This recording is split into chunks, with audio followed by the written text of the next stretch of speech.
నమస్తే మ్యామ్. నమస్తే అండి. రైట్. అయితే ప్రెజెంట్ సొసైటీలో మనం చూస్తాం ఇల్లీగల్ ఎఫైర్స్ ఏవైతే ఉన్నాయో చాలా ఎక్కువ పెరిగిపోయాయి మేడం. పెళ్లి కాని వాళ్ళు, పెళ్ళైన వాళ్ళని తేడా లేకుండా. దీనివల్ల జరుగుతున్న అనర్థాలు కూడా మనం చూస్తున్నాం. రీసెంట్ ఇష్యూస్ కూడా పిల్లల్ని కూడా చంపేసి వాళ్ళ సుఖం కోసం వెళ్ళిపోవడానికి కూడా సిద్ధపడుతూ ఉన్నారు. మెయిన్ అసలు ఎందుకు ఇలాంటి రిలేషన్స్ పెట్టుకోవడానికి ఎక్కువ మక్కువ చూపిస్తున్నారు? అటు ఆడవాళ్ళు కావచ్చు, మగవాళ్ళు కావచ్చు. రీసెంట్ క్రైమ్స్లో అయితే ఎక్కువ శాతం ఆడవాళ్ళే ఉన్నట్టు కనిపిస్తుంది.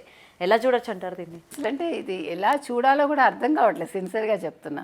ఇక్కడ తప్పొప్పులు మనం ఎవరిని చెప్తాం కానీ ఇప్పుడు నేను అనేది మొన్న మీరు రీసెంట్ ఇష్యూ తీసుకుంటే వాళ్ళిద్దరికి 20 ఏళ్ళ ఏజ్ గ్యాప్ ఉంది. ఆ పిల్లలు మరి ఆవిడకి పుట్టిన పిల్లలా, ఫస్ట్ భార్యకి పుట్టిన పిల్లలా మనకు అర్థం కాలే. 3 పిల్లలు ఏకంగా. సో ఆవిడకి తెలిసే చేసుకుంది కదా, తల్లి తండ్రి బలవంతంగా చేసినా తనకి ఇష్టం లేకుండా చేసుకుంది అన్నారు. చేసుకున్న వెంటనే ఆవిడ విడిపోవచ్చు కదా. అంటే మన కుల కట్టుబాట్లు ఉంటాయో మనకు తెలియదు.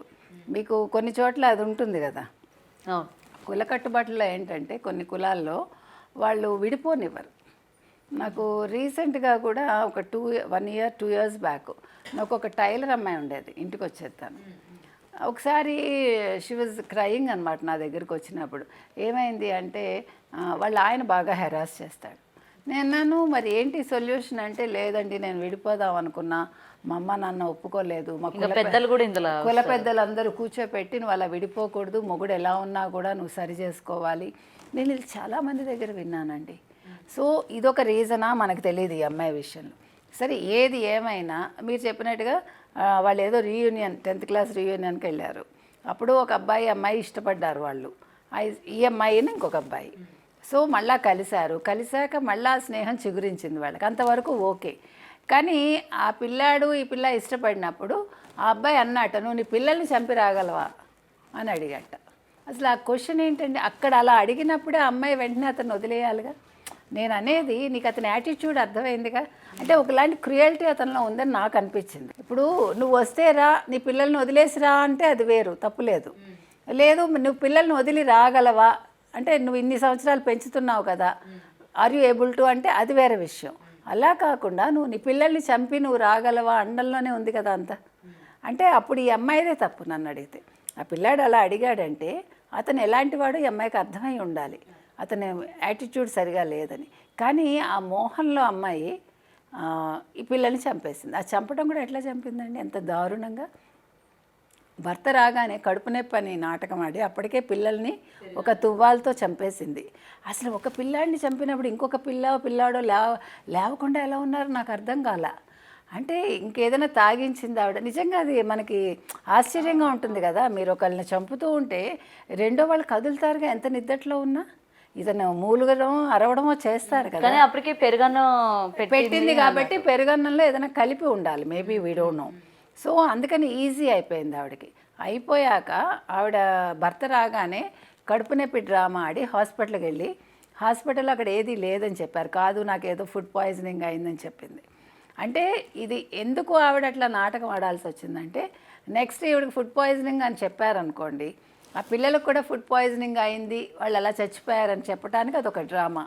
అంటే ఎంతలాగా వీళ్ళు క్రుయాలిటీ, లేకపోతే అదేమంటారు కథ కూడా ఎట్లా అల్లింది ఆవిడ అనేది. సో వెళ్తే అంతా బాగానే ఉందన్నాక ఇంటికి వచ్చాక ఈ పిల్లలు విగత జీవులై ఉన్నారు వీళ్ళు. తర్వాత వీళ్ళు ఫస్ట్ అనుకోరు కదా, తర్వాత వీళ్ళకి అనుమానం వచ్చి ఇదంతా 1 by 1 ఎట్లా జరిగిందండి. ఒక సీరియల్ని తలపించింది మనకి, ఒక క్రైమ్ థ్రిల్లర్ అంటాం కదా. సో నేను అనేది ఏంటంటే, నువ్వు ఒకవేళ అతన్ని చేసుకోవాలనుకుంటే పిల్లలు ఏం చేస్తారు, పిల్లల్ని వదిలేసి వెళ్ళిపోయి ఉండొచ్చు కదా. నువ్వు చెప్పకుండా వెళ్ళిపోతే ఆ పిల్లలు నీ వెంట పడరుగా, అతను పెంచుకుంటాడు. ఇప్పుడు ఆ పిల్ల తల్లి ఏమంటుంది, మొన్నను ఆ తర్వాత మొగుడు కొట్టేవాడు తిట్టేవాడు అంటే, మరి ఇన్ని సంవత్సరాలు నువ్వు ఎందుకు నోరు మూసుకున్నావు? నీ కూతుర్ని తీసుకెళ్ళిపోయి ఉండొచ్చుగా. ఒకవేళ అతను చెడ్డవాడు, మరి తల్లి తప్పు ఉంది కదండి, తల్లి తండ్రిది. మరి మీరెందుకు ఇన్ని సంవత్సరాలు వదిలేసి ఇప్పుడు అతను కొట్టేవాడు తిట్టేవాడు అందుకని పిల్లల్ని చంపేస్తుందా? నేను అనేది జస్టిఫికేషన్ అనేది ఎక్కడా కనిపించట్లా మనకి. కాబట్టి ఇప్పుడు మీరు అన్నట్టుగా క్రైమ్ రేట్ చాలా పెరిగిందండి. మనం తెల్లారులేస్తే ఈ అమ్మాయి వాడితో వెళ్ళిపోతుంది, వాడు ఇంకెవరితోటో వెళ్ళిపోతాడు, ఇంకెవరితోటో వెళ్ళిపోతారు. అసలు పెద్దవాళ్ళు చిన్నవాళ్ళు లేరు, టీచర్ స్టూడెంట్తో వెళ్ళిపోతుంది, లేకపోతే పెళ్లి చేసుకుంటుంది. అసలు ఈ మధ్యకాలంలో ఇవే వింటున్నాం మనం. అసలు ఎక్కడుంది లోపం? అంటే ఈ సోషల్ మీడియా కూడా ఒక ఇన్ఫ్లుయెన్స్. తర్వాత తల్లి తండ్రి ఉద్యోగాలకు వెళ్ళిపోవటం, పిల్లలకి లోన్లీనెస్ ఎక్కువైపోతుంది. తర్వాత స్కూల్స్ అలాగే ఉన్నాయి. స్కూల్స్లో కూడా మీరు ఇవాళ ఒక మహారాష్ట్ర స్కూల్లో మీరు ఇందాక న్యూస్ చదివే ఉంటారు, పిల్లలు 7వ క్లాస్ నుంచి 10వ క్లాస్ వరకు పిల్లల బ్యాగ్స్ చెక్ చేశారు. టీచర్స్ ప్రిన్సిపల్ వాళ్ళు చెక్ చేస్తే కండోమ్స్, తర్వాత ఏవో అంటే యుద్ధం చేయడానికి, అంటే మీతోటి మిమ్మల్ని ఏదో రింగ్స్ లాంటివి ఏమిటో, తర్వాత ఆయుధాలు ఏవో ఉన్నాయి వాళ్ళ దగ్గర. 7th to 10th అంటే అసలు మీరు ఏమంటారు? కండోమ్స్ ఉండడం ఏంటి 7వ క్లాస్ నుంచి 10వ క్లాస్ పిల్లల వరకు? అంటే వీళ్ళు ఒంటరిగా ఉండి ఈ చేతిలోకి ఫోన్ వచ్చాక ఫోన్లో వాళ్ళు అన్నీ చూస్తున్నారు. సో దీనివల్ల కుతూహలం మనిషికి, అదేదో తెలుసుకోవాలి ఏంటి, అక్కడ స్టార్ట్ అవుతుందండి. దాంతో మనిషికి ఒంటరితనం అనేది కొన్నిసార్లు మంచిది, చాలాసార్లు అది చెడ్డది నన్ను అడిగితే. ఎందుకంటే రకరకాల ఆలోచనలు, రకరకాల కోరికలు మనిషికి, ఇవన్నీ కూడా ఈ ఇల్లీగల్ కాంటాక్ట్స్కో లేకపోతే క్రైమ్కో దారితీస్తాయి. సో దీనివల్ల ఏమవుతుంది, ఇప్పుడు మీరు ఎక్కువ శాతం ఇప్పుడు హయ్యర్ లెవెల్లో ఉండేవాళ్ళు ఐఏఎస్లు ఐపీఎస్లు, అంటే భార్యాభర్తలు ఇద్దరు అనుకుందాం, ఇద్దరు ఐఏఎస్లు, వాళ్ళ ఇళ్లల్లో పిల్లలు ఎంతమంది క్రైమ్స్కి వెళ్ళటం లేదు. ఇప్పుడు డ్రగ్స్లో పట్టుబడే వాళ్ళు ఎవరి పిల్లలు ఉంటున్నారు? సినిమా వాళ్ళ పిల్లలు, లేకపోతే ఇట్లా పెద్ద పెద్ద వాళ్ళ పిల్లలు, బిజినెస్ పిల్లలు.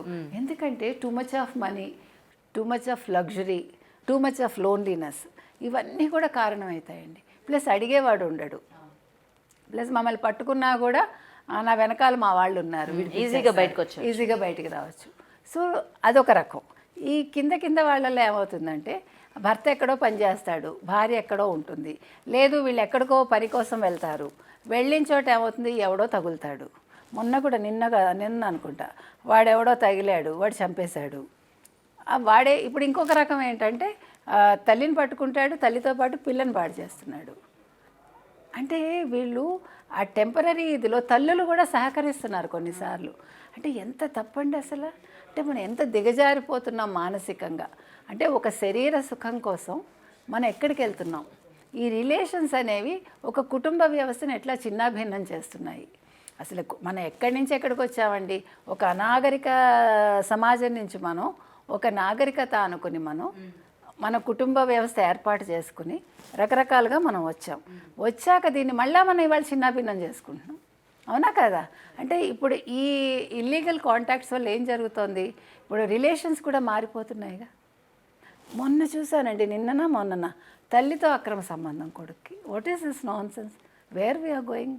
అసలు హౌ షీ యాక్సెప్టెడ్? అంటే వినటానికి కూడా జుగుప్సగా ఉంటుంది. మనం ఎవరిని నమ్మాలి, ఎవరిని ఇప్పుడు నిజంగా చెప్పాలంటే ఒకప్పుడు పిల్లల్ని మనం పక్క వాళ్ళ ఇంటికి పంపించేవాళ్ళం, ఇంట్లో నలుగురు ఉండేవాళ్ళు, ధైర్యంగా వదిలేసి వచ్చేవాళ్ళం. అప్పుడు కూడా జరిగాయి, అప్పుడు కూడా మన మీద దాడులు జరగటాలు, మనకు లైంగిక వేధింపులు మనకు తెలిసి చాలా తక్కువ కంపారిటివ్గా. కానీ ఇప్పుడు ఈ సొసైటీలో నేను నా పిల్లని పక్క వాళ్ళ ఇంటికి పంపించలేను, నేను నా పిల్లని నా ఇంట్లో ఎవరైనా ఉంటే నేను పెట్టలేను. You cannot trust anybody. అంటే ఇప్పుడు నమ్మకం అనేది పోయింది మనిషికి. సో నేను అనేది వీటన్నింటికీ పరిష్కారం అంటే కుటుంబంలో ఎవరికి వాళ్ళే తెచ్చుకోవాలండి. మనం ముఖ్యంగా పిల్లల్ని పెంచేటప్పుడు జాగ్రత్తగా పెంచాలి, వాళ్ళకి విచ్చలవిడితనం అలవాటు చేయకూడదు. మీరు ఇందాక అన్నట్టుగా కొడుకు అంటే ఒక రకంగా, కూతురు అంటే ఒక రకంగా పెంచకూడదు. అట్ ద సేమ్ టైం వాళ్ళకి విలువ తెలిసేలాగా పెంచాలి. వాళ్ళు అడిగారు కదా అని డబ్బులు ఇచ్చేసి, వాళ్ళు ఏమంటే అది చేసేసి, అతిగారం చేసేసి, వాళ్ళు ఎక్కడికి వెళ్తున్నా పట్టించుకోకుండా, రాత్రి ఇంటికి రాకపోయినా ఆడామగా పట్టించుకోకుండా, ఇది కుదరదండి. ఇప్పుడు సొసైటీ అట్లా ఉంది. పిల్లలకి ఏంటంటే లగ్జరీ అలవాటు అయిపోతుంది. అంత లగ్జరీ అలవాటు చేయకుండా వాళ్ళకి కొద్దిగా విలువలు అయితే నేర్పించాలి. స్కూల్లో కూడా మోరల్ సైన్స్ అనేది ఒకటి పెట్టాలండి. తర్వాత టీచర్స్, ప్రిన్సిపల్స్ కూడా ఇప్పుడు మహారాష్ట్ర స్కూల్లో చేసినట్టుగా పిల్లల్ని చెక్ చేస్తూ ఉండాలి. డెఫినెట్గా మీరు ఒక 10 నిమిషాలు, పావుగంట మీ పిల్లలకి కేటాయించాలి. సాయంకాలం వచ్చాక, రాత్రి మీరు లేట్గా రండి, పొద్దున్నో రాత్రో డిన్నర్ దగ్గర, బ్రేక్ఫాస్ట్ దగ్గర పిల్లలతో కమ్యూనికేట్ చేయండి. అసలు ఏం జరిగింది, ఏంటి ఇవాళ ఏం జరిగింది, నువ్వేం చేసావు చెయ్యాలండి ఖచ్చితంగా. వాళ్ళు మీతో షేర్ చేసుకునేలాగా మీరు ఒక వాతావరణాన్ని మీరే కల్పించాలి. తండ్రి అంటే భయం ఉండకూడదు, లేకపోతే తల్లి అంటే భయం ఉండకూడదు. మన అమ్మతో షేర్ చేసుకోవచ్చు, లేకపోతే నాన్నగారికి చెప్తే తిట్టరు అనే ఒక వాతావరణం మనం ఇవ్వగలగాలి. మనం కొట్టడం, తిట్టడం చేస్తే పిల్లలు వినరు, మొండిగా తయారవుతారు. సో ఆ కుటుంబంలో అటువంటి వాతావరణం, ఆహ్లాదకర వాతావరణం ప్రతి ఇంట్లో మరి రావాలి. అది ఎవరి బాధ్యత అంటే ఆ కుటుంబ బాధ్యత అంతే. Right, thank you ma'am. Thank you. For more videos like this, subscribe Big TV channel.